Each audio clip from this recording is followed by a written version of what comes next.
So the draft paper that I've written for the handbook that we're contributing to is organized around these three themes, and so I'm going to try to summarize some of this this morning.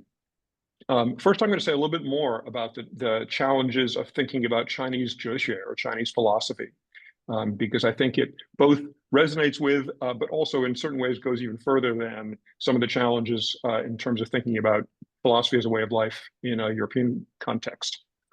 Then I'm going to give some examples of the kind of theory-practice integration that we see in Confucianism. And at the end, I've got two more general reflections that come out of the work that I've been doing, but I think apply quite generally, and then be very interested in your thoughts about those two points. Okay, so first of all, some context that you're familiar with, right? Thinking about the ways in which there have been some tensions, some pushback between philosophy as a way of life and philosophy. I think that PWL is in certain ways a clear challenge to aspects of the professional status quo, both in terms of at least some of the ways in which research is engaged in and some of the ways in which we teach.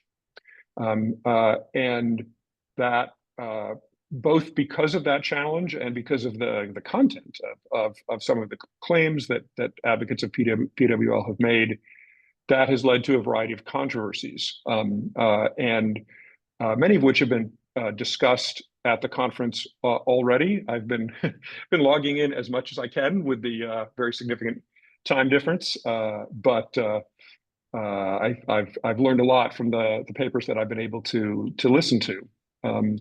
And one of the controversies that has been discussed is the question of whether there's a blurring of boundaries between philosophy and other sorts of endeavor, or even an erasing of the central point of philosophy. And I think that the response to some of these challenges that Matthew Sharp brought out on the first day of the conference, by pointing to the fact that there was an explicit distinction between philosophy and religion in Greece, and that helps one to think about the ways in which Ado was and was not sort of blurring boundaries and so on. I think is very telling. However, the situation in China is different. So let's now think about the same question, the relationship between PWL and Zhexue.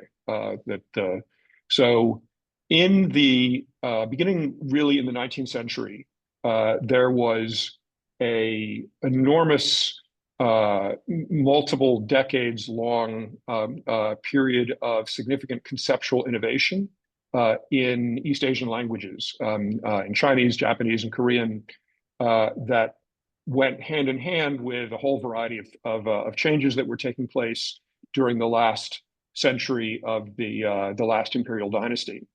There was a lot of interest in so-called Western learning, both because of its content and because of the manifest power that seemed to go with the Western countries that were committed to this approach to learning. And so there's a lot of things that happened during this time period. One of them is the creation of a term intentionally to correspond with the philosophy and its cognates in other languages. Also, the creation of a term to correspond to religion and a variety of other important categories.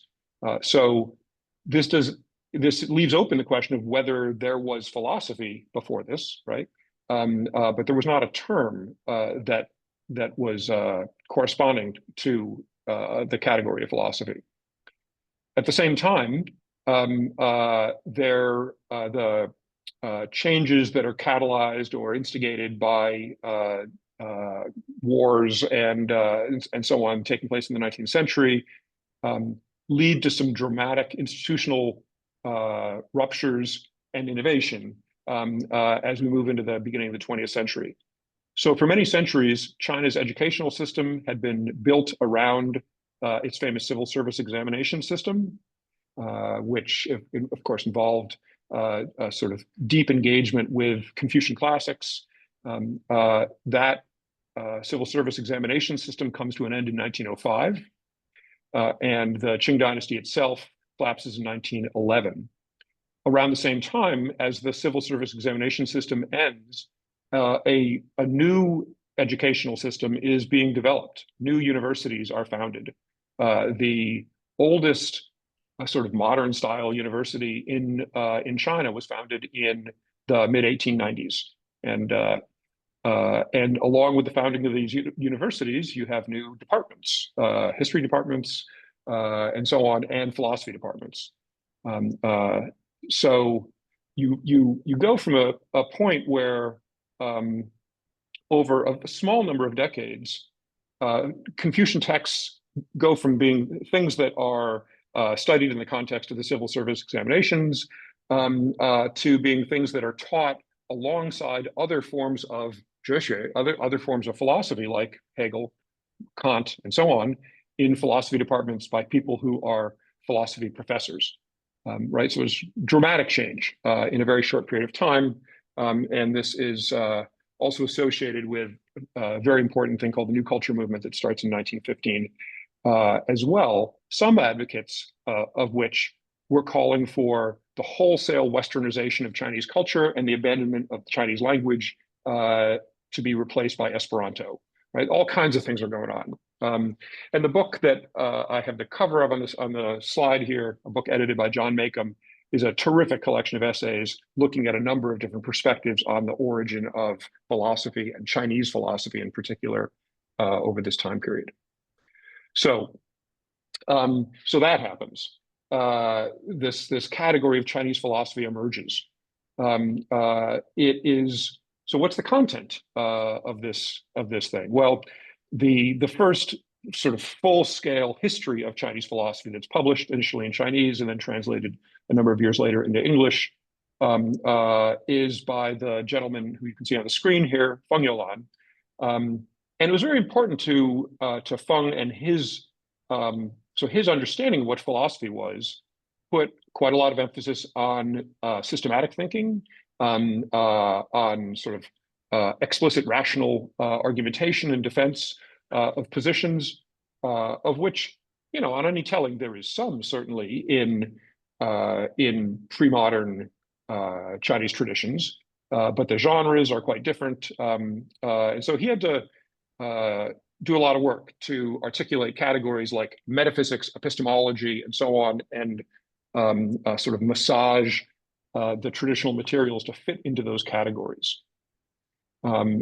Confucianism certainly undergoes some very important changes with the end of the last dynasty, but modern Confucianism is very much a thing. Mo Zhongshan is the perhaps most important modern Confucian, and he is very engaged with Kant. He's articulating abstract understandings of Confucian metaphysics and so on. And he and others continue to engage in that. In the PRC post-1949, after the Communist Revolution, there are other sorts of abstract questions that dominate the conversation about Chinese philosophy, such as, are there any materialist Chinese philosophers, or are they all idealists, and so on, right, in the context of a fairly sort of overwhelming emphasis on Marxism. And you could say that by the, 1970s, 1980s, it seems pretty clear what Chinese philosophy is. And it looks in quite a number of respects like the Western philosophy as that was understood at the time. Questions about autonomy, questions about transcendence, questions about idealism and so on and so forth are debated. Are Confucian philosophers dualists or monists, and so on and so forth. That was what was going on. So then we turn to the legitimacy debate that I mentioned at the outset, and a number of other forms of pushback against this understanding of Chinese philosophy. Um, the core point being that if you looked at people who we understand to be Confucians, they were not doing what the contemporary philosophy professors were doing, or at least they weren't doing anywhere near as much of that. And they were doing a lot of other things. They clearly were interested in um, uh, uh, self-cultivation, in teaching people how to live better lives in concrete ways. They were interested in politics, in aesthetics, and in painting and calligraphy, and so on and so forth. This leads a number of important scholars to claim that it's a mistake to use the category of philosophy to understand Confucianism. And this is not just something that was happening at the turn of the millennium. In a variety of ways, it has continued, especially in the PRC, where, again, people seeing Confucianism as necessarily engaged in society in concrete ways encourage the viewing of Confucianism through the lenses of religion in particular, but also these other categories as well. And I can say plenty more about that, but I'm not going to do so right now. So all of these concerns about the way in which Chinese philosophy had become structured. So what sorts of responses do we see? And it seems to me that we see two different kinds of responses, which I'm calling a conservative both and a radical both and. So the conservative both and is to say, well, look, people have multiple motives. They can be engaged in multiple kinds of things. You can be both a philosopher and a politician or life coach or whatever you want to say. And so we can acknowledge some of the points that these critics are making, but still more or less go on with business as usual, right? Particularly for historians of philosophy, we can accept that, sure, these great great thinkers had a variety of things going on, but among other things, they were philosophers, and so I can analyze their philosophy just as I had been. A more radical sort of both and is to say that, in fact, the philosophy itself is both practice and theory. And this is the approach, obviously, coming out of Adao and others that dovetails with philosophy as a way of life. And perhaps even to argue not only is it possible for the practice and theory to be entwined with one another. In fact, Confucian philosophy needs both. And that ends up being my view, the view of Peimin Ni, who in a number of books has argued for Confucianism through a gongfu approach, which is not, he doesn't mean the sort of martial arts, but rather the sort of the broader sense of practice that lies behind that, and so on. So the approach that I'm going to be discussing going forward is this PWL, radical both and kind of approach to Confucian philosophy. So just briefly, there's a lot of Confucianism. And in this talk and in my chapter, I necessarily have to be extraordinarily selective. We could say Confucianism begins with Kongzi or Confucius himself, although he himself looks back to earlier sources. But however you look at it, it's been going on for 2,000 or 3,000 years. And I'm going to be drawing on the sort of medieval period. So you see the name Zhuxi there, Zhuxi, down towards the bottom, who is the most influential of the so-called Neo-Confucian philosophers. But I think that there's nothing in general of what I'm saying that wouldn't apply to virtually all of these periods of Confucianism, with the specifics obviously changing. Okay, so there is a picture of Master Zhu, who lived from 1130 to 1200, and he didn't come right at the beginning of the Neo-Confucian period, came a couple hundred years in, and was a great synthesizer, systematizer of a variety of views that had come before. If you'd like a sort of just a shortcut for what is Neo-Confucianism, think of it as a combination of classical Confucianism and Buddhism. So there's a very significant interaction between Buddhism and then the Confucian tradition that leads to this new kind of Confucianism. And among other things, Jushi was a critic of the exam-centered educational system. He saw people's educations being dominated by efforts to memorize texts in order to write good examination essays, period. And so one aspect of his teaching, which included lots of sort of abstract philosophizing, was also to think about reforms to the educational system. And he tended to frame this in terms of a distinction between lesser learning and greater learning. And he's drawing on kind of ancient ideas here, but very much articulating them in his modern, for him, context. So lesser learning includes things like being instructed in and practicing how to clean and sweep, learning basic etiquette and manners, learning what in ancient times were referred to as the 6 arts, which include things like calligraphy, archery, charioteering. I don't know that anybody in Jushi's time was actually charioteering, but they were doing some of these other things. So that's lesser learning, which you do first. And then greater learning comes sort of as you come of age. And he characterizes it as probing patterns, setting the mind in the right, cultivating oneself, and governing others. And more interestingly, he describes the difference between them as you see on the screen. Lesser learning is the direct understanding of a given affair. Greater learning is the investigation of a given pattern, the reason why an affair is as it is. Okay, so I'm going to say a little bit about lesser learning and greater learning. So one interesting way to sort of unpack what lesser learning is that it's not what Aristotle would describe as the necessity of learning to take pleasure in the right things and so on, and thus to establish that on the basis of which one can then ultimately come to understand the because, even though that distinction looks like it mirrors the lesser learning, greater learning distinction. But for underlying reasons of metaphysics and moral psychology, that the resemblance to Aristotle's only superficial, because Jushi and other Neo-Confucians are committed to the idea that we already have the ability to, what Aristotle would say, take pleasure in the right sorts of things. That's already built in. But there are a variety of things that are keeping us from sufficiently noticing and being motivated by our internal starting point. So lesser learning, then, I think we could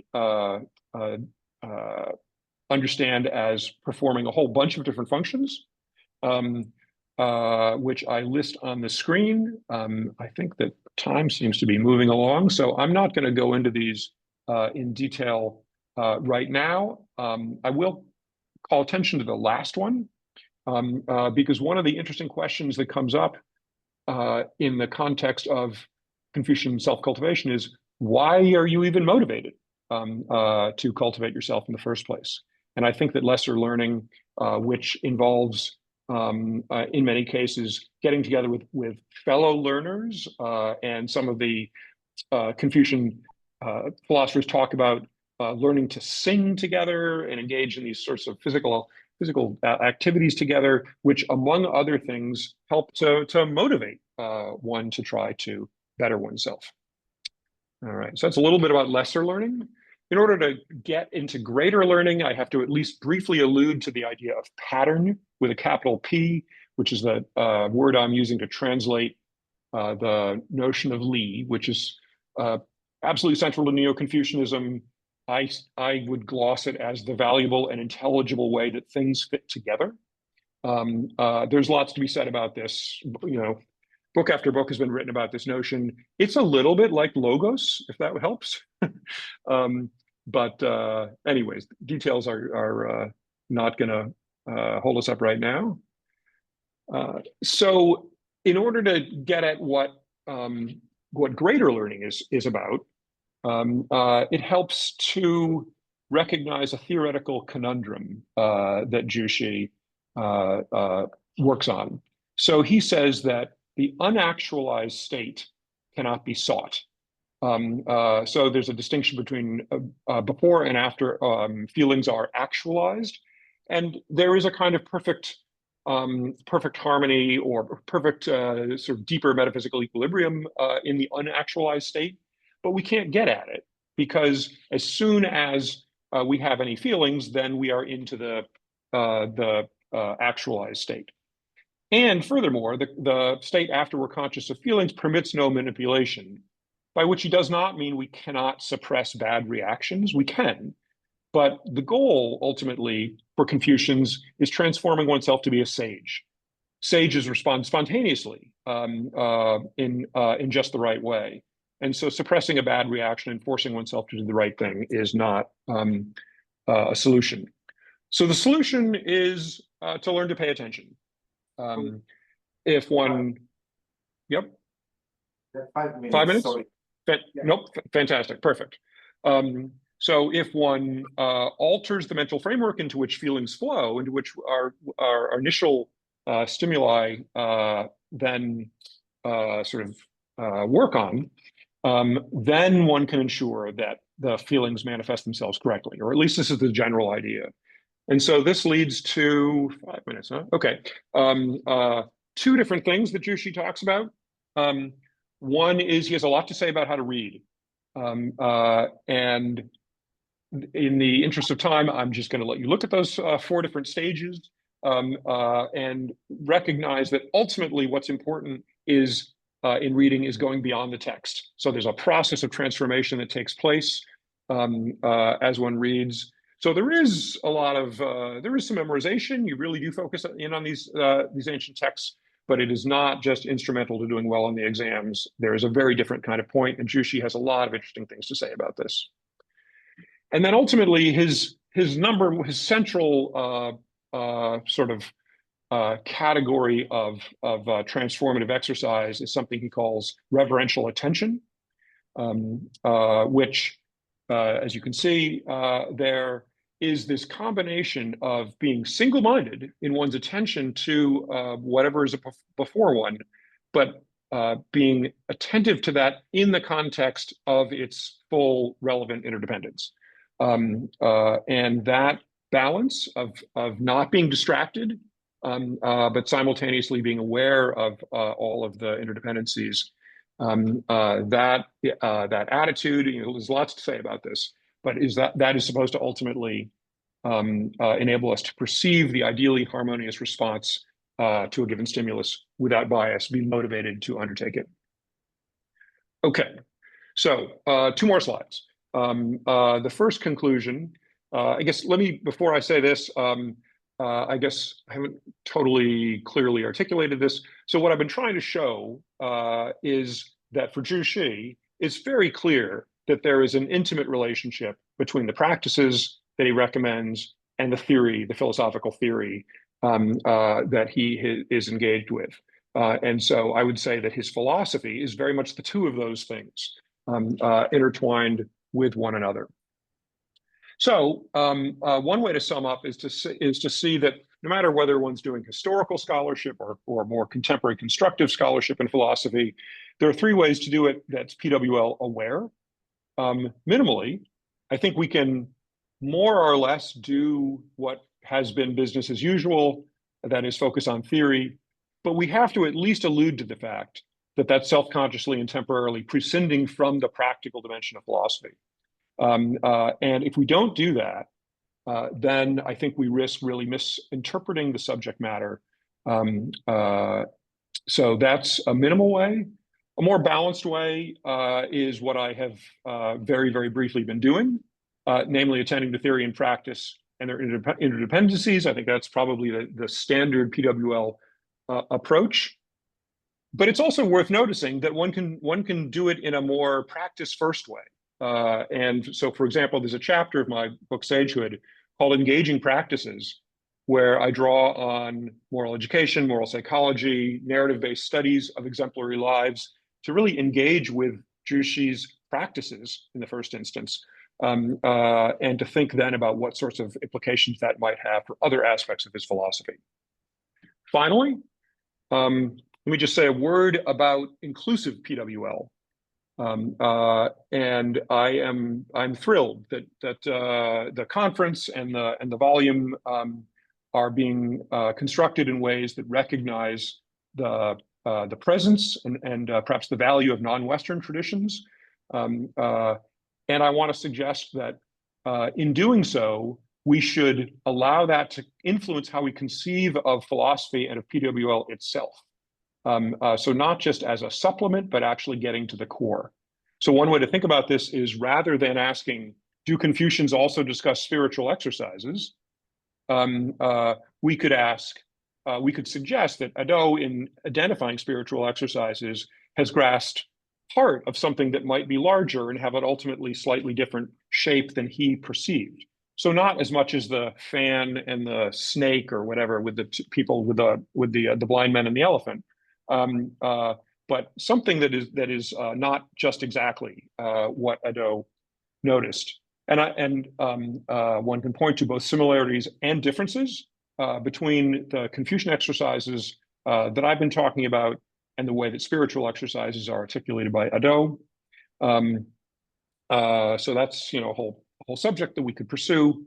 But ultimately, I think that because of the similarities and differences, that means that PWL is a particularly fruitful locus for comparative philosophical work, in addition to the kind of tradition-based history of philosophy work that many of us do. That's what I got. Thank you very much.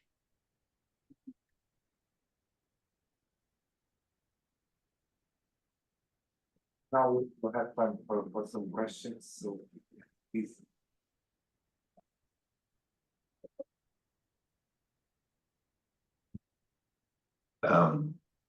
Yeah, it's hard for me to express how my admiration for this presentation. It's absolutely clear in every word, in every way, perfectly clear, perfectly well structured, and extremely, extremely inspiring. Thank you very much. I could talk with you all day about this, but of course I won't. I just wanted to point out some really interesting, among the many interesting parallels with Greco-Roman practice, which is my specialty. This distinction between the lesser and the greater preparation reminds me of the Neoplatonic education, which is based on the study of Aristotle and then of Plato in a very distinct order. Before you were even allowed in the door, before you were allowed to read the elementary works of Aristotle, you all had to undergo a preliminary ethical purification, usually carried out by reading the Pythagorean golden verses, Isocrates, Demosthenes, etc. So the idea is you can't even begin to study philosophy unless you have a basic ethical education. So that might be interesting parallel. But now I wanted to ask you the question on this fascinating concept of reverential tension. Do you see there any influence of Buddhist practices? Because I'm reminded of what I think I have identified in some Buddhist thoughts of this tendency to begin with a sort of a focused attention approach on a specific object, and then in a certain second moment, broadening that attention to the world. I've suggested that could be, Haddock has sort of adumbrated that idea, and I've suggested that it could be applied to Greek philosophy in some ways. So do you have any view on that? Sure. Yeah, thank you. Thank you very much. And so I would say the short answer is to the question of whether there's a Buddhist sort of influence on Jushi's notion of reverential attention is, well, yes and no.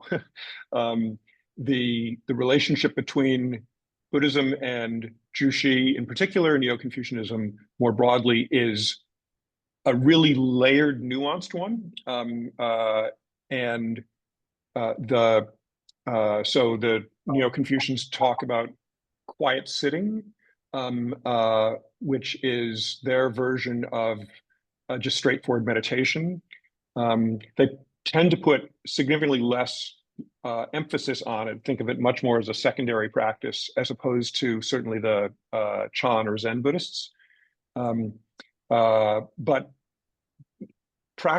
in addition to practices, there's a great deal of sort of back and forth between between the theories. And indeed, this notion of li or pattern is itself quite central, although understood differently by the Jews' contemporary Buddhists. I would say that maybe the number one distinction to draw is that in general for Buddhists, one is in recognizing interdependency and so on.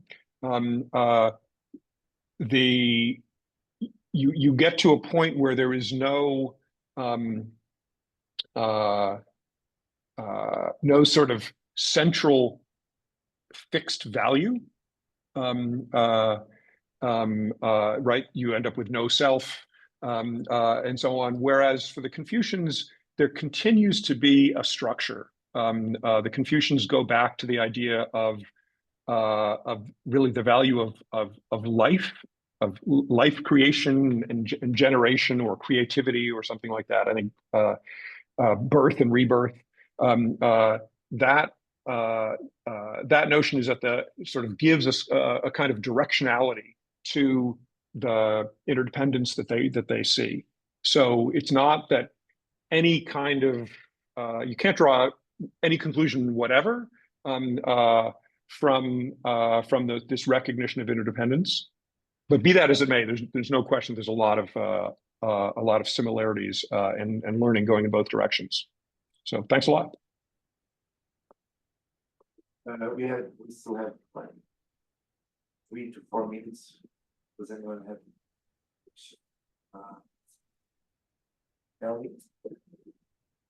Maybe we should collect some questions and we can answer. Okay. So everyone has a chance to answer. That sounds good. I'll try to be quick here. Come on to the echo, Mike. A really wonderful presentation. I've always been struck, and you sort of talked about it, that another correlate to PWL is this tension between traditions of humane cultivation and then institutionalization that gets reduced to rote learning. So my question for you is, do you think there's any lessons from the tensions with the civil service exam and the Neo-Confucian tradition that would be helpful for thinking about broader patterns within PWL for the West to learn? Especially since it's such a long tradition across dynasties and generations. Well, we got to collect questions, or do I answer? Sorry. Questions. So do we one online from some Yeah, there was I think Matt left in the chat. There was a question.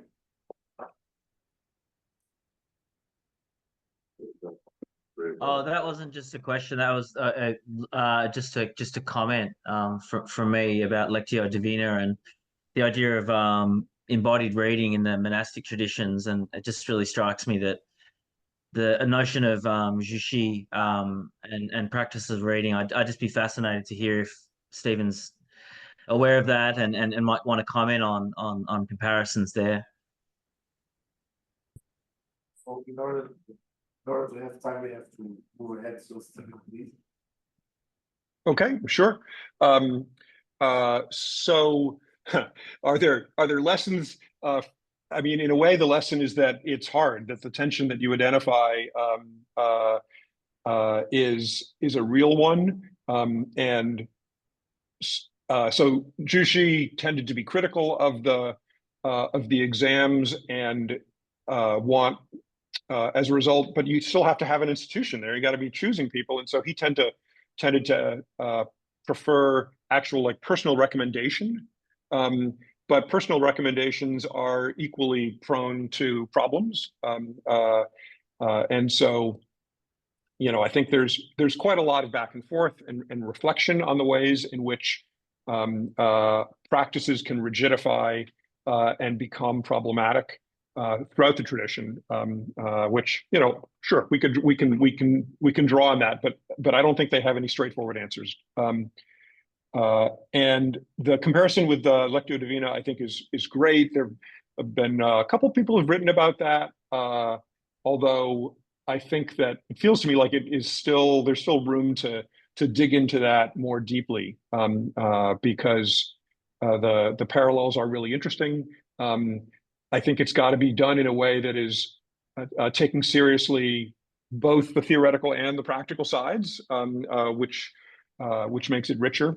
But basically, Matt, I just want to say yes, absolutely. I think there is a lot more to say there.